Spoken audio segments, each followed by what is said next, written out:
Jai Guruji. Guruji is my lifeline. In 2002, I had gone to Nadi astrology and they had said that I don't have life after 2005. और उसमें ये लिखा था कि शिव भगवान decide करेंगे कि मुझे जिंदगी मिलेगी या नहीं मिलेगी। एक ऐसी सिचुएशन बनी कि 2004 के आसपास हमें गुरुजी मिले और पहली बार जब गुरुजी के पास मेरे हस्बैंड गए तो गुरुजी ने बोला तू खेड़ा का पुत्र है जिसका इंश्योरेंस में बड़ा नाम है। तो हमें बहुत सरप्राइज हुआ क्योंकि वहां हम किसी को जानते नहीं थे, किसी को पहचानते नहीं थे और ये समझ में नहीं आया कि गुरुजी को कैसे पता चल गया।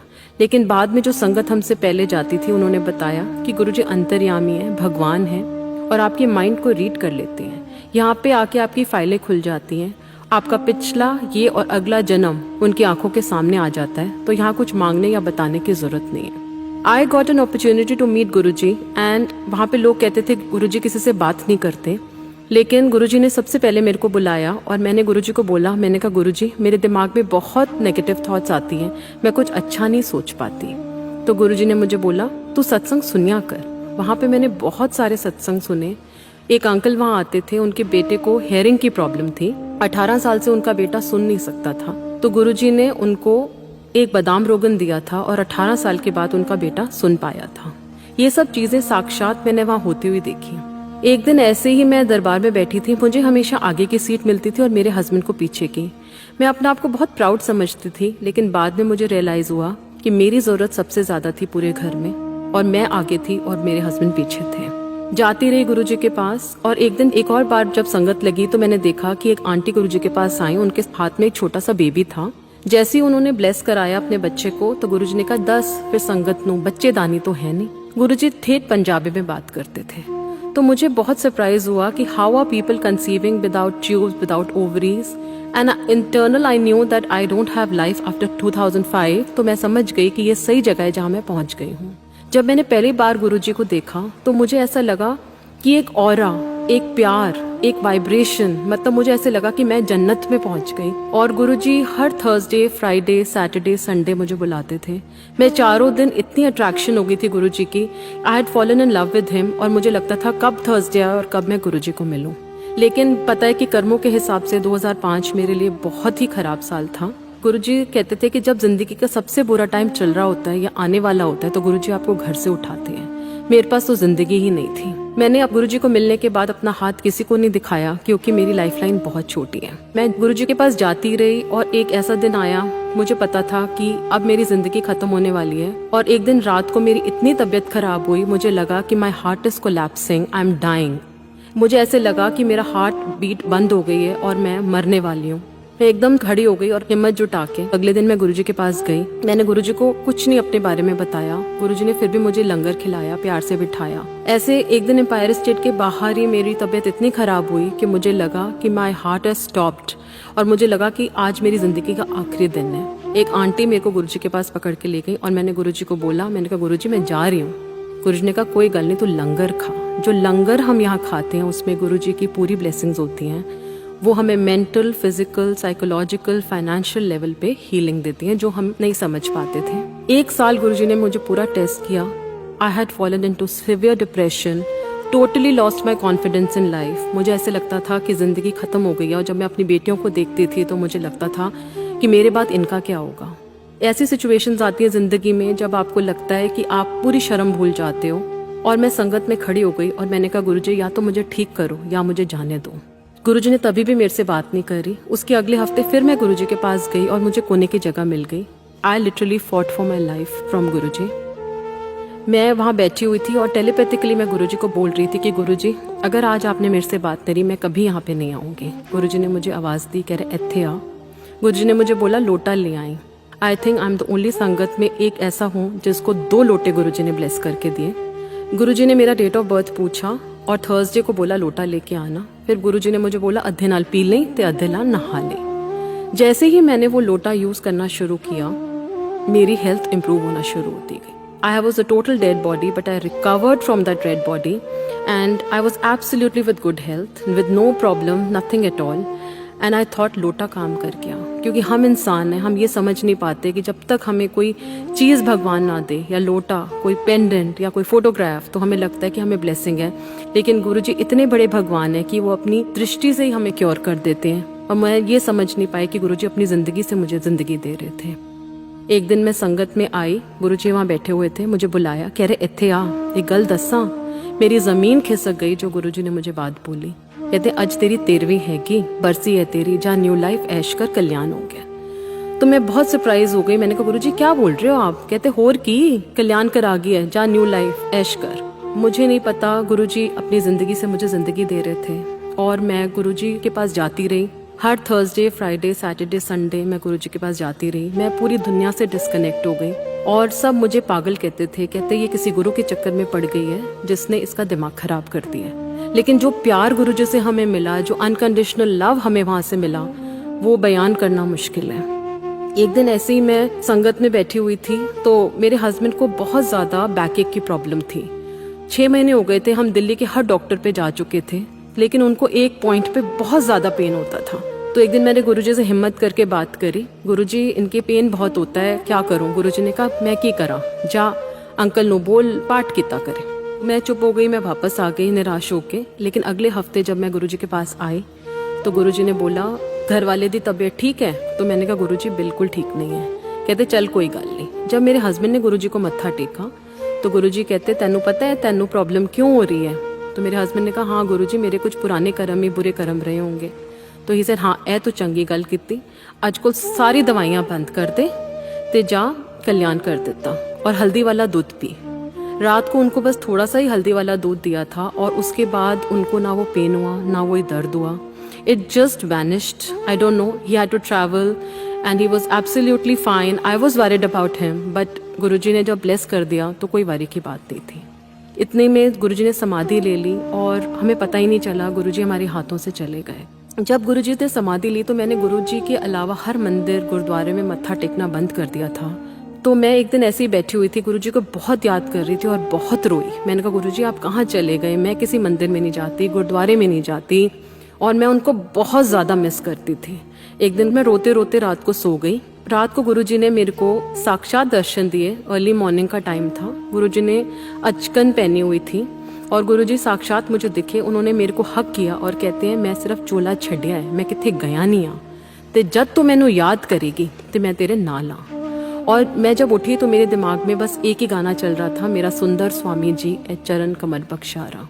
तो मैं समझ गई कि गुरुजी सिर्फ फिजिकली गए हैं। And believe it or not, today is the time when I remember him, he is just there for me. जो सिचुएशंस सुबह होती हैं वो दोपहर को नहीं होती हैं, जो दोपहर को होती हैं वो रात को नहीं होती। और this is the only place where destinies can change. Guruji ऐसे भगवान हैं जो आपको जिंदगी दे सकते हैं। जो हम ये शिव ओमकारा आरती करते हैं ये भी हम गुरुजी को एक छोटे स्थान पे बैठाते हैं। गुरुजी महाशिव हैं, वो भगवान हैं, वो इतने बड़े भगवान हैं। अगर हम गुरुजी को मत्था टेकते हैं तो पूरे ब्रह्मांड को मत्था टेकता है। वो कहते थे सारे देवी देवता मेरे को ही नमस्कार करते हैं। कहते हैं सारा सूरज मैनू नमस्कार करके उगदा है। तो इतनी बड़ी बात कह रहे थे, लोग मूर्तियां नु मत्थे टेकते ने ते शिव सामने बैठा है। Guruji is that Om, that Omkar, that light, that energy जो इस दुनिया को संभालती है। And we are all very lucky that we have come under his sharan. ऐसे बहुत सारे मेरिकल्स हैं जो गुरुजी के साथ मैंने एक्सपीरियंस करे। मेरी पूरी जिंदगी एक मेरिकल है और I can write a book on Guruji, because जो सांस मैं लेती हूँ वो गुरुजी की दी हुई है। और हमेशा एक छोटी सी अरदास गुरुजी से होती है कि गुरुजी जिंदगी में ऐसी चीज ना करूं कि आपकी जो मैं सांस लेती हूँ वो कुछ गलत कर्म मैं कर जाऊं। तो गुरुजी आपकी कॉन्शियस में बैठे हुए हैं, आपके अंदर बैठे हुए हैं और वो आपको गलत और सही सब कुछ बता देते हैं और बिफोर हैंड आपकी प्रॉब्लम्स को अपने ऊपर लेके हमें ठीक कर देते हैं। और जो हमारी किस्मत में नहीं है, जो हमारे लिए अच्छा नहीं है, वो गुरुजी हमें नहीं देते। लेकिन जो हमारे लिए अच्छा है वो हमें पता नहीं क्या ब्लेसिंग दे जाते हैं, वो हमें पता ही नहीं चलता। वो क्या हमारे कल्याण कर जाते हैं वो भी हमें पता नहीं चलता। एक छोटा सा सत्संग है जो मैं शेयर करती हूँ आपके साथ। जब मैं गुरुजी के पास गई थी तो मैं झुक के मत्था नहीं टेक पाती थी क्योंकि मेरे को थोड़ी सी सर्वाइकल की प्रॉब्लम है। तो एक आंटी ने मुझे बोला कि गुरुजी कह रहे हैं कि तू झुक के मत्था नहीं टेकती। तो मुझे बहुत गिल्टी फीलिंग हुई कि हाँ सच्ची मैं गुरुजी को मत्था खड़े होके टेकती हूँ, नीचे नहीं टेकती। देखो कैसे आपको अपने आंसर सत्संग में मिल जाते हैं। मैं एक सत्संग में गई, वहाँ पे एक अंकल सत्संग कर रहे थे कि जब मैंने हार्ट सर्जरी कराई थी, जब मैं समाधि में मत्था टेका, मैंने कहा गुरुजी सॉरी मैं आज आपको झुक के मत्था नहीं टेक सकता क्योंकि मैंने हार्ट सर्जरी कराई है। तो गुरुजी ने उनको बोला मत्था दिलों टेकता है। तो गुरुजी ने हमें इतनी सारी चीजें सिखाई, कहते थे चलते फिरते उठते बैठते तुसी पाठ कर सकते हो। जरूरी नहीं है कि आपने कोई रिचुअल्स में पढ़ना है कि सुबह हमें उठ के पहले नहाना है, हमें अगरबत्ती जलानी है। उन्होंने सब रिचुअल्स से हमें हटा दिया। कहते थे ओम नमः शिवाय शिव जी सदा सहाय, ओम नमः शिवाय गुरुजी सदा सहाय, ये एक महामंत्र है और एक ये डेड बॉडी को भी अलाइव कर सकता है। और उन्होंने कोई सिस्टम नहीं बांधा कि कब पाठ करो। कहते थे चलते फिरते उठते बैठते पाठ करो और मैनू याद करो। कहते हैं एक टाइम आएगा मेरी फोटोआं भी गल्ला करन गिया and today is the time कि उनकी फोटोज भी हमसे बात करती हैं। कहते थे अगर तुम छोटी फोटोग्राफ लेके पानी डाल डाल के पियोगे तो अमृत बनेगा और अमृत से ये आपकी जो बीमारियां, जो हीलिंग है, ये सब आपको ठीक होगा। और मन से अगर आप गुरुजी को अरदास करोगे तो हो ही नहीं सकता कि हमारी वो अरदास ना सुने, क्योंकि अरदास में इतनी शक्ति है, इतनी शक्ति है कि मैं आपको बता नहीं सकती। एक और ऐसा सत्संग है, जब मैं गुरुजी के पास गई थी तो गुरुजी ने मुझे बोला कि तू ना सत्संग लिख के ला। तो मैंने कहा ठीक है गुरुजी, मैं एक पेपर में लिख के अपना सत्संग चली गई। जब मैंने पेपर पकड़ाया तो गुरुजी ने कहा इस तरह नहीं लाएदा, सीडी विच लेके आ। तो मैंने कहा ठीक है गुरुजी। नेक्स्ट वीक मैंने अपना सत्संग लिखा और सीडी में कराया और गुरुजी को हाथ में दे दिया। मुझे नहीं पता था कि समाधि के बाद वो सत्संग लाइट ऑफ डिविनिटी में आएंगे। और सत्संग उन्होंने मेरे से लिखवाया, लेकिन वो बात की प्लानिंग थी कि उनको शायद वो किताब पब्लिश होनी थी और उनमें सारे सत्संग आने थे। तो so many things I can not relate कि कैसे उन्होंने मुझे जिंदगी दी। जिंदगी के बाद उन्होंने मेरी पूरी फैमिली को ब्लेस किया। समाधि लेने से पहले उन्होंने मुझे बोला अपनी सहेलियां नो लेके आ। मैंने कहा गुरुजी कोई नहीं आता। और आज ऐसा दिन है कि पूरी फैमिली, पूरी हमारे घर के लोग, पूरी मेरी फ्रेंड सर्कल सब गुरुजी के पास आता है और सबको ही गुरुजी ने ब्लेस करा है। गुरुजी के बारे में कहना बहुत मुश्किल है और इतने बड़े भगवान जो आपके सामने बैठे हैं, उनके आगे अगर हम मत्था भी टेक लेते हैं, कहते थे इस बड़े मंदिर में इतनी शक्ति है कि जो बाहर से भी मत्था टेक के चले जाएगा उसको भी ब्लेसिंग है। कहते थे शिवलिंग में इतनी शक्ति है कि 12 ज्योतिर्लिंग में जो मनोकामना पूरी नहीं होगी वो इस जगह पे पूरी होगी, क्योंकि यहाँ इतना तप और इतना पाठ गुरुजी ने किया हुआ है। बड़ा मंदिर is the most blessed place with such positive vibrations. You're healed at every level of your life. And गुरुजी कहते थे कि व्रत ना करो, फास्टिंग ना करो। उन्होंने सब वहमों से बाहर निकाला, क्योंकि वो कहते थे भुखे रहंदो तुहानू कदे रब नहीं मिल सकता। कहते रेखी गुरुजी ने मना करी, पास्ट लाइफ रिग्रेशन गुरुजी ने मना किया बिकॉज इज पुट्ठे कम कर दो। एस्ट्रोलॉजर पे गुरुजी ने जाने के लिए मना किया बिकॉज ही सेड अब तुहाडा हिसाब किताब मेरे हिसाब नाल होएगा, किसी पंडित, एस्ट्रोलॉजर या पत्री के हिसाब से नहीं होगा। मेरी पत्री के हिसाब से तो मेरी जिंदगी ही नहीं है और मैं आपके सामने बिल्कुल ठीक ठाक खड़ी हूँ। आज 15-20 साल हो गए हैं, लेकिन without any health problem, without any health issue. छोटी छोटी प्रॉब्लम्स आती हैं क्योंकि गुरुजी ने बोला हुआ है कि 10% तो भोगना पड़ेगा, 90% मैं माफ कर देंगा। तो 90% हमारा सब कुछ कट चुका है और 10% हम भोग रहे हैं, क्योंकि 10% भी वो कहते थे मैं जीरो कर सकना, पर फिर रब नु कौन याद करेगा। जो हम ये पाठ ये करते हैं, ओम नमः शिवाय शिवजी सदा सहाय, collective part is the need of the hour. He used to say कि ये जो हम पाठ करते हैं ये पूरा यूनिवर्स में वाइब्रेशन जाती है और वो वापस आती है और वो सारी दुनिया को ब्लेस करती है। तो उन्होंने ये बहुत छोटे छोटे तरीके बताए। कहते थे कि कोई टेंशन लेने की बात नहीं है, या दुख ले लो या मुझे रख लो। एक गुरुजी के वहाँ एक बहुत ब्यूटीफुल शब्द चलता था, देहे नाम संतोखिया उतरे मन की बुख, बिन गुरजे मंगना सिर दुखा दे दुख। तो गुरुजी के अलावा हम जो भी मांगते हैं दुखों के दुख ही मांगते हैं। अगर हम गुरुजी को मांग लेंगे तो हमें कभी मांगने की जरूरत नहीं पड़ेगी। बिलीव इट और नॉट, गुरुजी के जाने के बाद मुझे कभी मांगने की जरूरत नहीं पड़ी, क्योंकि अपने आप चीजें अपने आप जगह पे आती गई। मुझे नहीं पता कैसे चीजें सॉर्ट आउट होती गई। गुरुजी ने सिर्फ शब्द कीर्तन से ही, वाणी से ही हमें आंसर्स दिए। ना कोई प्रवचन था, ना कोई पंडित था, ना कोई पुजारी था, ना कोई घंटी है इस मंदिर में। सिर्फ शब्द कीर्तन से ही कहते थे तुम्हें सारी पॉजिटिव वाइब्रेशंस मिलेंगी, लंगर से तुम्हें पॉजिटिव वाइब्रेशंस मिलेंगी, चाय प्रसाद में तुम्हें पॉजिटिविटी मिलेगी और कुछ कभी मांगने की जरूरत ही नहीं पड़ेगी। बहुत छोटा सा सिस्टम है। कहते थे एक हफ्ते विच एक बार हाजिरी लगा लो, एक बार नहीं आ सकते 15 दिन विच एक बार आ जाओ, एक महीने एक बार आ जाओ। Be just be connected to him. मैंने गुरुजी से एक दिन ऐसी मन में सोच रही थी कि गुरुजी से कनेक्ट कैसे करें। जब आप सत्संग में जाते हो तो आपको सारे अपने आंसर्स मिल जाते हैं। तो एक आंटी वहाँ बहुत ब्यूटीफुल सत्संग सुना रही थी कि गुरुजी को अपना बेस्ट फ्रेंड बना लो। You have good morning with Guruji, good night with Guruji, lunch with Guruji, dinner with Guruji, shopping with Guruji. अगर 24 घंटे आप उनके साथ हो, जस्ट इमेजिन इफ 24/7 एक महाशिव का ऑरा आपके साथ रहेगा, तो कोई ऐसी चीज नहीं है जो आपको मिल नहीं सकती, आपको कोई हिला नहीं सकती। And you can win each and every battle of your life if the whole world is against you. अगर गुरुजी आपके साथ हैं तो उनको अपना बेस्ट फ्रेंड बनाइए। और हमेशा कहते थे रब को रब नो मांगो। एक बार गुरुजी का ड्रीम आया, कहते हैं इस मंदिर चली जा। तो मेरे हस्बैंड कहते हैं नहीं, हम मंदिर नहीं जाएंगे, हम सिर्फ गुरुजी के मंदिर ही जाते हैं। तो मैंने कहा गुरुजी आप ही आंसर करो कि आपका हुक्म है तो मैं जरूर जाऊंगी, लेकिन अगर आपका हुक्म नहीं है तो मैं नहीं जाऊंगी। जैसे ही मैंने बड़े मंदिर में अंदर एंटर किया, वहां शब्द चल रहा था, तेरी सूरत जो मन में बसी है, क्या करूंगा मैं मंदिर शिवालय। और मुझे अपना आंसर मिल गया कि अगर मैं यहाँ आ रही हूँ और गुरुजी को याद कर रही हूँ, और गुरुजी आपकी सोल के अंदर बैठे हुए हैं। हम भगवान को बाहर ढूंढते हैं, लेकिन भगवान हमारे अंदर बैठा है। वो हमारी एक एक चीज को सुनता है, एक एक चीज को करता है। और अगर हम अंदर से भगवान से, सोल से कनेक्टेड हो जाएं। गुरुजी रसक बैरागी गुरु हैं। वो कहते थे रसों में रह के बैराग, कहते थे रस दुनिया के सारे एंजॉय करनी है, पिक्चरें भी देखनी है, घूमना भी है, पार्टियों में भी जाना है, चंगे कपड़े पाओ।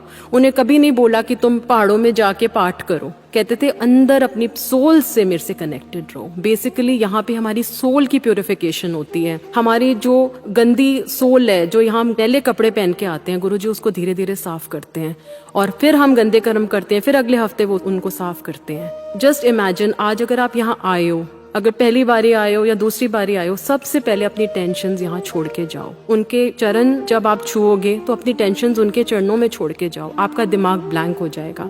कहते थे अक्ल ते रफल, तुसी जुत्तियां दे चप्पल नाल बाहर छड़ के आओ। तो दिमाग यहाँ नहीं लगाना, जो चल रहा है दिमाग को खाली कर दो। और जब आप दिमाग को खाली कर दोगे, गुरुजी आपके अंदर आके बैठ जाएंगे। ना आपके साथ कुछ गलत होगा।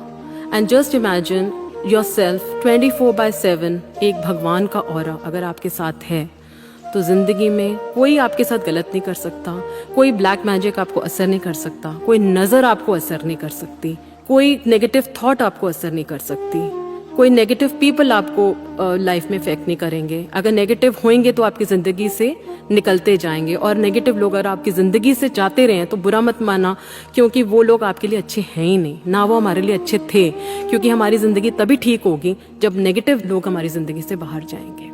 तो गुरुजी आपकी जिंदगी में एक प्यार, मतलब एक भगवान से एक प्यार, अनकंडीशनल लव जो है वो सिर्फ भगवान से ही मिल सकता है, और वो गुरुजी से ही मिल सकता है। Because my entire life is a सत्संग, and I can write a book because Guruji has given life extension to my parents, to my brother, उनके बच्चे, my father। आज 28 साल उनकी सर्जरी को हो गया। People say it's only for 10 years, but he's surviving. He's fit and fine, but it's all Guruji's कृपा which is falling on all of us। And I tell everybody कि गुरुजी से बस एक छोटी सी अरदास करना, गुरुजी हाथ पक्का पकड़ना, छोड़ना मत, क्योंकि हमारा हाथ बहुत कच्चा है। क्योंकि हमारी एक चीज डगमगाती है और हमारा फेथ हिलना शुरू हो जाता है। 100% faith in Guruji is 100% result with Guruji. And he used to say जो सत्संग सुनता है उसका भी कल्याण है, और जो सत्संग करता है उसका भी कल्याण है। तो दोनों तरफ मेरी ब्लेसिंग्स चलती हैं। तो अगर हम गुरुजी को याद करें हमेशा और हर चीज में उनको लेके चलेंगे, तो ऐसी कोई चीज नहीं जिंदगी में हमें मिलेगी नहीं। और गुरुजी से ना ऊपर, this is the final step in your spiritual journey, this is the final ultimate destination in your spiritual journey. अगर आप गुरुजी के पास आ गए हो तो there will be no looking back in your life, I can rest assured. जय गुरुजी।